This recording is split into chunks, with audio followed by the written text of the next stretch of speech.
ज्योतिरादित्य सिंधिया अपने परिवार की तीसरी पीढ़ी के रूप में राजनीति में सक्रिय हैं।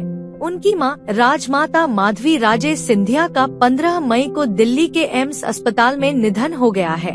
माधवी राजे सिंधिया के निधन के बाद सिंधिया राजघराना चर्चाओं में है। आखिर छोटे से गांव से ताल्लुक रखने वाले सिंधिया परिवार की एंट्री राजनीति में कैसे हुई, यह किस्सा भी काफी ज्यादा दिलचस्प है। दरअसल सिंधिया राजघराने की स्थापना महाराष्ट्र के सतारा जिले के कन्हरखेड़ गांव के रहने वाले पाटिल राणोजी सिंधिया ने की थी। हालांकि बाद में यह राज परिवार ग्वालियर आ गया। बात राजघराने की राजनीति में एंट्री की हो तो देश की आजादी के बाद जब आम चुनाव हुए तो कांग्रेस का ही डंका बज रहा था। ग्वालियर और गुना में हिंदू महासभा का दबदबा था।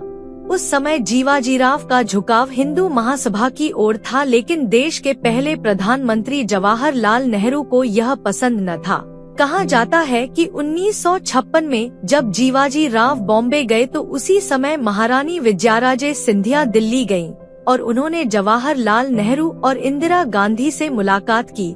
नेहरू ने ही जोर दिया कि जीवाजी राव को कांग्रेस में शामिल होना चाहिए। हालांकि विजयराजे सिंधिया ने कहा कि उनके पति को राजनीति में कोई रुचि नहीं है।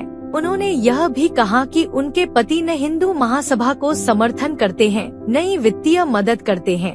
इसी बीच नेहरू ने उन्हें गोविंद वल्लभ पंत व लाल बहादुर शास्त्री से मिलने के लिए कहा। मुलाकात के दौरान विजयाराजे को कांग्रेस के टिकट पर गुना लोकसभा से चुनाव लड़ने की पेशकश की गई और वह राजी भी हो गयी। इसी तरह से राजघराने की राजनीति में एंट्री हुई। इसके बाद राजघराने की नाराजगी समय समय पर राजनीतिक दलों के साथ सामने आती रही और दल बदल का दौर भी जारी रहा।